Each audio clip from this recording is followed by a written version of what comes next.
Ya, halo pemirsa, apa kabar Anda hari ini? Langsung dari studio IDX Channel Jakarta, saya Prasetyo Wibowo kembali hadir dalam Market Review, program yang mengupas isu-isu yang menjadi penggerak ekonomi di tanah air. Live streaming kami bisa Anda saksikan juga di idxchannel.com dan langsung saja kita mulai Market Review selengkapnya.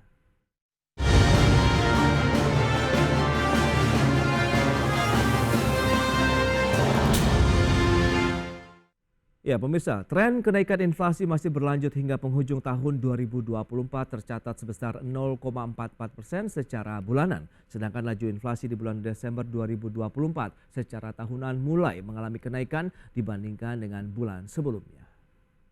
Pada Desember 2024 terjadi inflasi sebesar 0,44% secara bulanan atau terjadi kenaikan indeks harga konsumen dari 106,33 pada November 2024 menjadi 106,80 pada Desember 2024. Sementara itu, secara year on year dan secara tahun kalender atau year to date, terjadi inflasi sebesar 1,57%. Pada bulan Desember, angka year on year dan tahun kalender atau year to date akan sama karena pembandingnya sama, yakni Desember tahun lalu. Inflasi bulanan pada Desember 2024 lebih tinggi dibandingkan inflasi November 2024 dan juga inflasi Desember 2023. Demikian pernyataan Deputi Bidang Statistik Distribusi dan Jasa Badan Pusat Statistik Puji Ismartini yang mengatakan tren kenaikan inflasi masih berlanjut di penghujung tahun 2024 sebesar 0,44% month to month dibanding bulan sebelumnya. Sementara inflasi Desember 2024 juga tercatat mematahkan tren turun secara tahunan atau year on year yang telah terjadi selama 6 bulan terakhir. Puji menambahkan komoditas penyumbang utama andil inflasi secara bulanan adalah telur ayam ras, cabai merah, ikan segar, minyak goreng, dan cabai rawit. Sedangkan secara tahunan adalah emas perhiasan, sigaret kretek mesin, minyak goreng, beras, dan kopi bubuk. Adapun komoditas emas perhiasan terus bertahan sebagai menjadi penyumbang utama inflasi secara tahunan sejak bulan Maret hingga Desember 2024. Dari Jakarta, Tim Liputan IDX Channel. Baik pemirsa, berikut ini kita akan sampaikan data terkait dengan pergerakan laju inflasi. Pergerakannya seperti apa dari bulan Mei sampai dengan Desember 2024. Ya, seperti yang bisa Anda saksikan di layar televisi Anda, pergerakan secara bulanan. Ini dia untuk inflasi di tahun 2024 yang baru saja kita lalui. Baik, secara bulanan sudah mulai ada kenaikan begitu ya, kita lihat dari bulan Oktober, November, Desember. Sementara secara tahunan setelah sempat mengalami penurunan dari bulan Mei sampai dengan bulan November 2024 dan tercatat di bulan Desember sudah mulai ada kenaikan secara tahunan menjadi 1,57%. Meskipun BPS juga menyatakan bahwa inflasi di bulan Desember 1,57 ini juga terendah begitu ya di sepanjang sejarah dari mulai perhitungan inflasi dilakukan. Baik pemirsa, untuk membahas tema kita kali ini terkait dengan inflasi Desember 2024 awali perjalanan ekonomi di tahun 2025.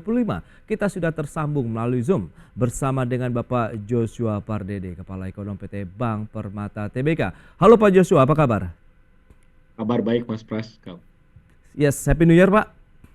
Happy New Year juga Mas. Siap, terima kasih atas waktu yang disempatkan ini Pak Joshua. Menarik kalau kita cermati, begitu tadi sudah disampaikan, menutup tahun 2024 memang inflasi kembali terjadi begitu ya di bulan Desember. Di mana BPS melaporkan tren kenaikan juga berlanjut, kemudian review Anda terkait dengan beberapa data tadi yang sudah disampaikan secara bulanan sudah mulai trennya naik, tahunan di bulan Desember mematahkan penurunan dalam 6 bulan terakhir, Pak Joshua. Ya, kalau kita melihat memang inflasi akhir tahun 2024 masih tetap terkendali dan manageable. Dan ini pun juga kalau kita melihat ada beberapa pendorongnya. Sekalipun memang inflasi harga bergejolak ya, ini berkaitan dengan harga pangan. Memang secara seasonal ataupun secara musiman ini terus mengalami peningkatan ya. Karena biasanya sudah menjauhi masa panen raya kedua bulan September, biasanya produksi sudah mulai menurun. Sehingga memang ada peningkatan ataupun ada sementara itu di sisi lain permintaan pada saat Nataru ini meningkat ya untuk pangan, sehingga memang untuk inflasi kelompok harga bergejolak itu menjadi pendorong inflasi di bulan Desember ataupun akhir tahun lalu. Namun yang kita perlu cermati juga adalah bagaimana intervensi kebijakan pemerintah dalam hal menjaga ataupun mendorong harga tiket pesawat ya di bulan Desember itu pun juga diupayakan untuk ditekan sehingga ini tidak memberikan tambahan inflasi di akhir tahun 2024. Sehingga makanya kalau kita lihat inflasi di akhir 2024 itu cenderung cukup terkendali dan bahkan mungkin secara rata-rata bulan Desembernya sendiri pun ini relatif lebih rendah secara mantuman. Dan meskipun memang di sisi lainnya kami tetap melihat juga bahwa ada tetap komponen inflasi inti ya. Ini termasuk di dalamnya adalah terkait dengan harga emas perhiasan dan juga ada dampak juga terkait dengan pelemahan nilai tukar rupiah yang menyebabkan komponen inflasi inti pun juga tetap menjadi pendorong utama ya. Baru keduanya diikuti oleh volatile food inflation ataupun harga bergejolak, dan yang ketiga adalah inflasi harga diatur pemerintah. Baik, nah dengan kondisi seperti saat ini BPS juga sudah menyampaikan begitu bahwa memang 1,57% menjadi level inflasi terendah kita begitu di sepanjang sejarah. Anda melihatnya bagaimana? Meskipun kita tahu ada perbaikan dari inflasi sudah mulai ada kenaikan, tapi di satu sisi masih dalam level yang rendah. Apakah ini akhirnya ya masih bisa menjadi pijakan yang kuat begitu, menjadi sinyal bahwa pelemahan daya beli masih melemah begitu untuk menatap tahun 2025? Ya, sebenarnya ini kita melihatnya angle ini dari mana atau sudut pandangnya dari mana ya. Kalau kita bicara data bulanan inflasi, sebenarnya kalau data bulanan yang dirilis oleh BPS, inflasi di Desember tahun lalu itu tidak yang paling rendah. Ya, yang paling rendah itu terjadi pada saat pandemi. Tapi kalau kita menghitungnya per tahun, kita menghitungnya tahunan, secara tahunan, betul bahwa inflasi tahun 2024 yang lalu merupakan salah satu yang terendah. Ya, dan itu juga dipengaruhi oleh normalisasi dari efek El Nino yang sudah berakhir. Ya, jadi karena kalau kita lihat di 2023 efek El Nino ini cukup meningkat kenaikan inflasi harga pangan, namun masuk semester 2 2024 ini efek El Nino sudah mulai normalisasi sehingga efeknya pun juga mulai menghilang sehingga dampaknya pun juga inflasi cukup terkendali. Jadi saya pikir memang, dan di sisi lain pun juga saya tetap melihat bahwa suku bunga kebijakan Bank Indonesia ini pun juga secara tidak langsung ini dan secara langsung ini konsisten ataupun dapat menjangkar ekspektasi inflasi agar tetap terkendali ya. Jadi saya pikir ini banyak kontribusinya ya dari tadi dari sisi suku bunga yang dapat menjangkar ekspektasi inflasi, dan juga kita juga perlu apresiasi bagaimana kerja dari pemerintah ya dalam hal ini tim pengendalian inflasi nasional dan juga tim pengendalian inflasi daerah ya, di mana dalam hal terjaganya harga pangan itu juga saya pikir kita juga perlu apresiasi. Jadi saya pikir ada pencapaian-pencapaian di sana, tapi juga di sisi lainnya pun juga mungkin downside risk-nya pun juga kita harus cermati, karena di tengah kondisi banyak peningkatnya TPHK, lalu juga manufaktur padat karya pun juga sedang menurun. Memang ada indikasi lain di mana daya beli masyarakat pun juga khususnya kelas menengah ini memang trennya sedang mengalami penurunan. Jadi memang ada dua sisi ataupun dua bacaan yang harus kita dudukan dengan baik-baik ataupun secara objektif. Nah, bagaimana dengan kenaikan inflasi yang mulai terjadi sejak Oktober hingga Desember secara bulanan begitu? Nah, ini kaitannya dengan sinyal perbaikan daya beli masyarakat atau belum? Begitu kita bahas nanti di segmen berikutnya. Kita akan jeda dulu sebentar ya Pak. Dan pemirsa, pastikan Anda masih bersama kami.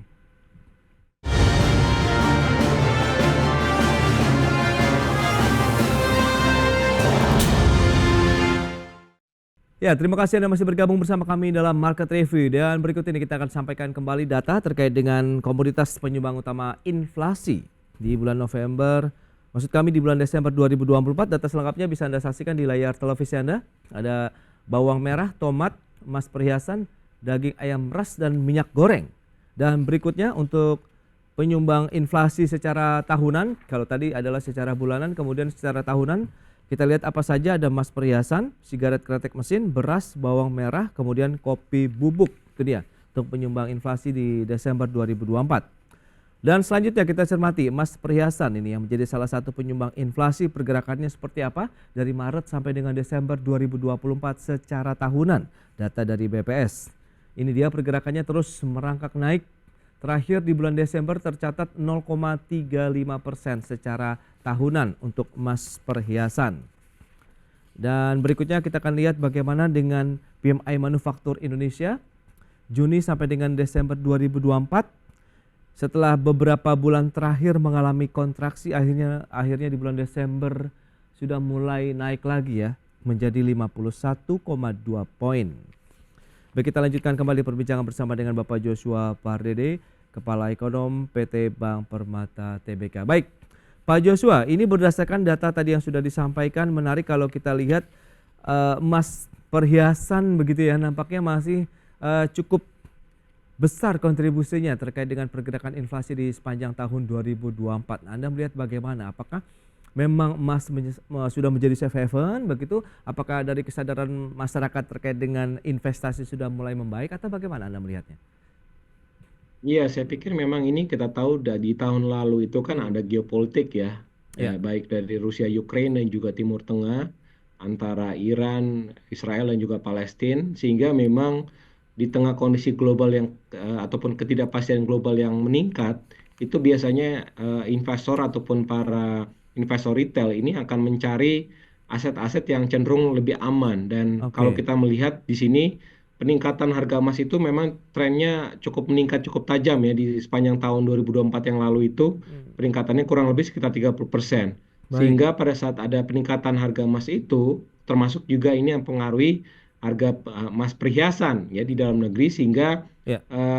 mungkin sebagian besar rumah tangga ataupun masyarakat juga mulai berinvestasi ataupun membeli emas ya untuk memitigasi dampak yang terburuk ya bisa terjadi di globalnya gitu Ya, ya. ya. Tapi kembali lagi kalau kita melihat di sisi lainnya ya, meskipun memang tadi inflasi intinya memang terlihat memang meningkat, tapi kalau kita melihat lebih dalam lagi tadi adalah kemampuan kelas menengah ya, ini ya kalau kita bicara kemampuan kelas menengah itu masih cenderung masih terbatas ya, khususnya apalagi dengan berbagai kebijakan yang akan dihadapi di tahun ini. Sekalipun memang PPN dibatalkan, namun juga kita Oke. perlu melihat juga adalah terkait dengan cukai plastik, cukai MBDK ya, ini masih belum bisa dipastikan, tapi ini sudah tercantum dalam APBN 2025. Dan juga cukai rokok memang tidak naik juga, tapi BPJS Kesehatan ataupun Tapera ya ini, dan juga asuransi kendaraan bermotor ya, ini beberapa pungutan-pungutan dari pemerintah ini pun juga akan bisa mempengaruhi kelas Oke. menengah ya, sehingga pertanyaannya apakah paket kebijakan yang sudah disampaikan pemerintah sebelumnya ini bisa mendongkrak ya daya beli masyarakat khususnya kelas menengah, karena Oke. itu ya saya pikir yang menjadi Ya, salah ya. satu hal yang harus dicermati oleh pemerintah di Baik. tahun ini. Baik Pak Joshua, dan sudah bergabung ini Bapak Sutrisno Iwantono, beliau adalah Ketua Bidang Kebijakan Publik dari Asosiasi Pengusaha Indonesia Apindo. Halo, apa kabar Pak Sutrisno? Happy New Year Pak. Alhamdulillah, ya selamat tahun baru ya. Yes, selamat tahun baru. Terima kasih atas waktu yang disempatkan Pak Sutrisno. Tadi sudah dijabarkan Pak Joshua terkait dengan apa saja yang menjadi penggerak inflasi, kemudian bagaimana dengan proyeksinya di tahun 2025 ini. Dari kacamata Apindo sendiri, Anda melihat bagaimana inflasi 1,57% secara tahunan, 0,44% secara bulanan di bulan Desember 2024 ini, apakah menjadi sinyal yang positif bagi pelaku usaha untuk melihat 2025? Ya, inflasi ini kan sebenarnya kan lebih dari 5 bulan ya, 6 bulan lebih bahkan mengalami deflasi, mengalami penurunan yang cukup signifikan. Dan kalau Desember itu naik dari 1,55% menjadi 1,57%, sebenarnya kan tipis sekali ya kenaikannya itu. Dan itu saya melihat bukan semata-mata karena perbaikan daya beli ya, tetapi karena ada event-event, misalnya event Natal dan Tahun Baru, itu memang orang punya uang atau nggak punya uang harus spending ya. Di samping kemudian memang ada sejumlah komoditi ya, terutama pangan yang mengalami kenaikan gitu ya. Oke. Dan untuk ke depan saya kira kita masih terlalu dini untuk berandai-andai bahwa kenaikan harga-harga ini mempunyai dampak makro yang signifikan gitu ya. Baik. Karena ini masih perlu analisa dan pembahasan yang lebih dalam. Baik, Tapi terkait memang kemungkinan ya pada tahun depan itu masih ada kenaikan ya harga-harga, terutama karena menjelang Lebaran ya, nanti bulan Maret kan ada Lebaran. ya, ya. Menjelang ke sana itu ada kenaikan ya. Tetapi sekali lagi itu belum bisa dipastikan bahwa itu sebagai pertanda ekonomi sudah membaik atau belum.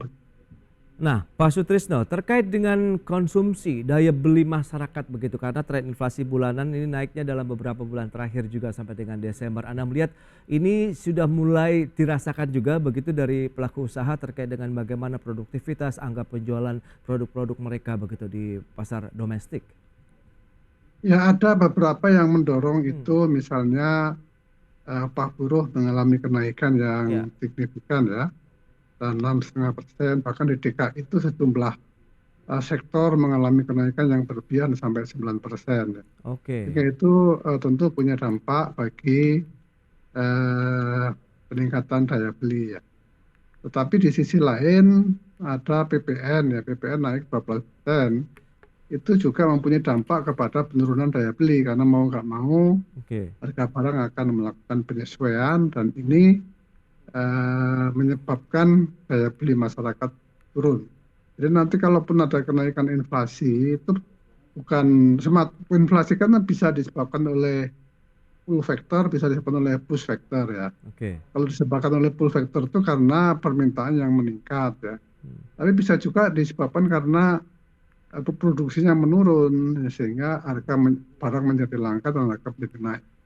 Itu kemungkinan itu saya kira masih terbuka ya untuk terutama awal tahun 2025 ini ya.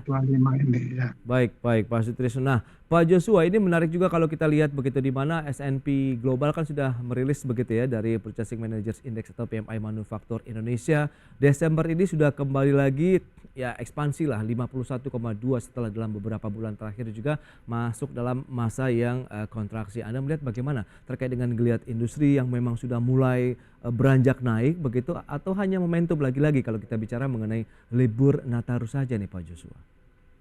Ya, kalau kita bisa bilang konsistensi dan juga ini ada faktor juga ya, toleransi juga ya, seberapa besar diskrepansi ataupun secara statistiknya ya, keakuratan dari karena kan kalau kita lihat dari S&P itu kan dinilai adalah persepsinya ya, persepsi dari pelaku usaha manufaktur. Tapi kalau kita lihat nyata di lapangan, ini kan pelaku manufaktur, industri manufaktur khususnya padat karya, misalkan tekstil garment, ini kan sedang dilanda dengan kesulitan ya, dan bahkan banyak yang sedang struggling dengan apakah mem-PHK-kan karyawan atau tidak gitu. Jadi saya pikir ini cukup berimbang, artinya untuk manufaktur yang padat karya yang memang berkaitan tadi dengan tekstil manufaktur alas kaki, ini masih cukup terbatas ekspansinya, dari tingkat ekspansinya.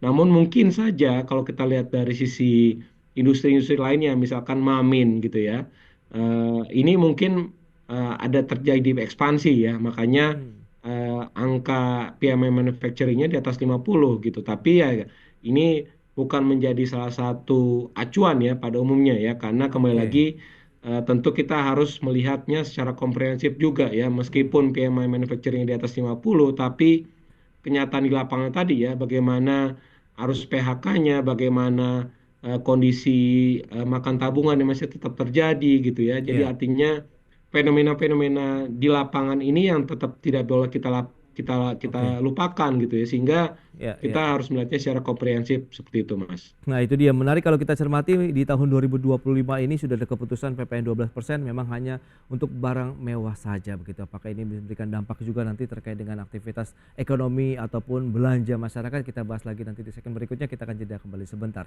Dan pemirsa, pastikan Anda masih bersama kami.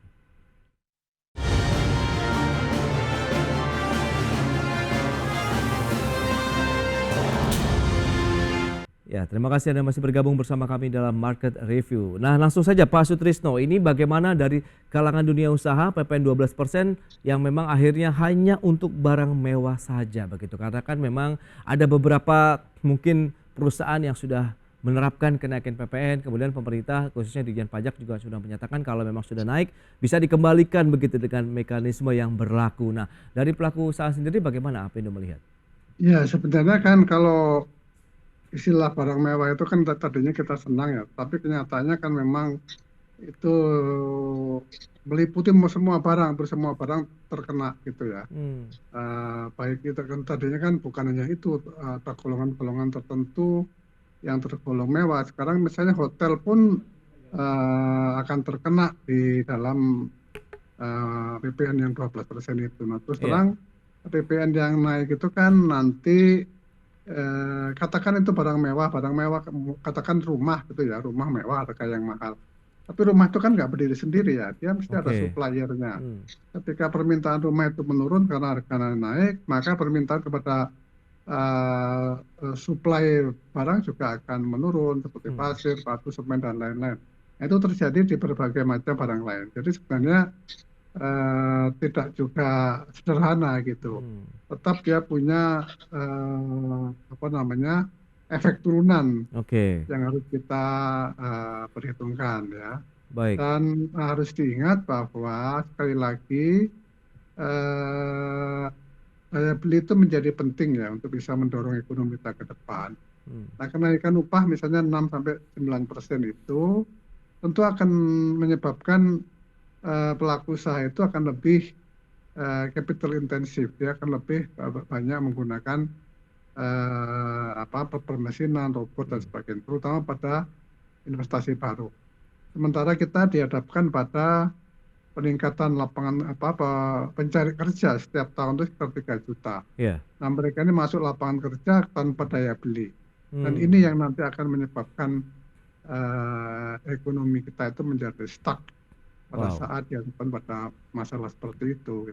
Oke Pak Sutrisno. Nah, Pak Joshua, bagaimana dengan tadi tantangan yang nampaknya masih akan mengiringi begitu ya dunia usaha ekonomi Indonesia di tahun 2025. Di awal tahun ini berarti langkah apa saja, mungkin mitigasi apa saja yang harus disiapkan? Tadi ada tantangan UMP, kemudian PPN, mungkin global juga ini masih menghantui Pak Joshua.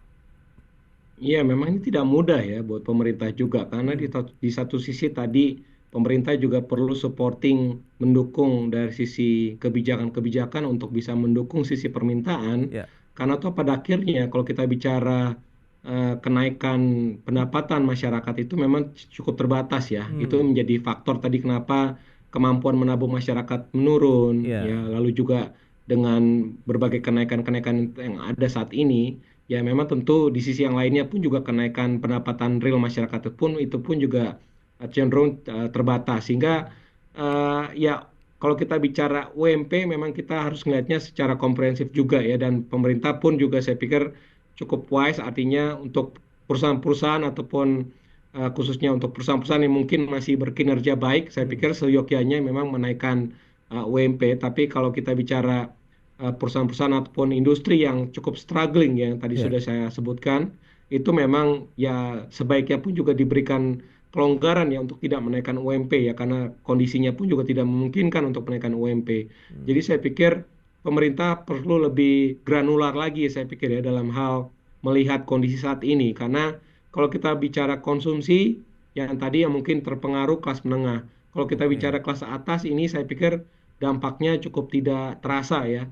Sama halnya pun juga dengan misalkan beberapa industri, misalkan pertambangan, lalu juga dengan beberapa industri lainnya yang masih berkinerja baik gitu ya. Saya pikir itu juga pemerintah pun juga perlu supaya jangan sampai kebijakan pajak ini dibebankan kepada masyarakat, kepada rakyat gitu ya. Belum pemerintah perlu mengeksplorasi juga misalkan pajak kekayaan ya. Karena high net worth individual ini pun juga saya pikir perlu kita eksplorasi.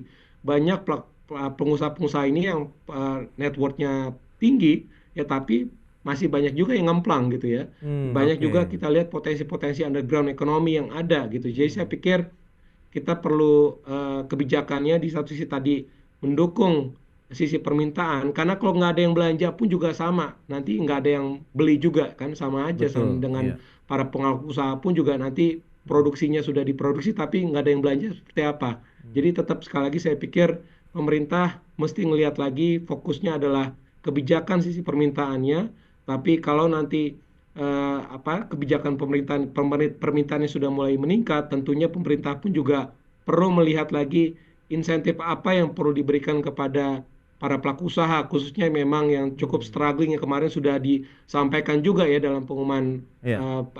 PPN, bahwa ada insentif paket kebijakan untuk para pelaku industri padat karya, untuk pekerjanya, lalu juga untuk subsidi suku bunga untuk yang mau investasi ke permesinan. Jadi cukup banyak insentif sudah diberikan, sehingga harapannya yang kedepannya Iya, dengan iya. paket kebijakan itu memang ini masih temporary, tapi harapannya ini bisa ditingkatkan lagi ataupun diperpanjang, diekstensifikasi, sehingga sektor usaha pun juga bisa bangkit seperti itu. Sehingga harapan Iya. kita adalah bersama-sama bahwa pembelinya ataupun konsumennya meningkat, dan juga dari sisi pengusahanya pun juga diharapkan diberikan insentif ataupun diberikan dukungan, sehingga pertumbuhan ekonomi kita pun juga akan bersama-sama naik di tahun ini. Baik, itu dia beragam dari insentif, subsidi, kemudian bauran-bauran kebijakan fiskal moneter begitu yang sudah ditempuh pemerintah untuk bisa mengatasi kondisi perekonomian di tahun 2025 ini. Semoga efektif dan tepat sasaran begitu ya, sehingga bisa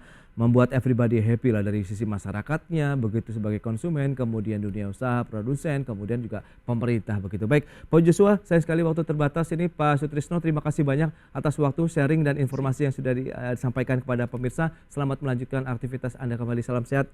Terima kasih Pak Sutrisno, Pak Joshua. Sampai berjumpa kembali.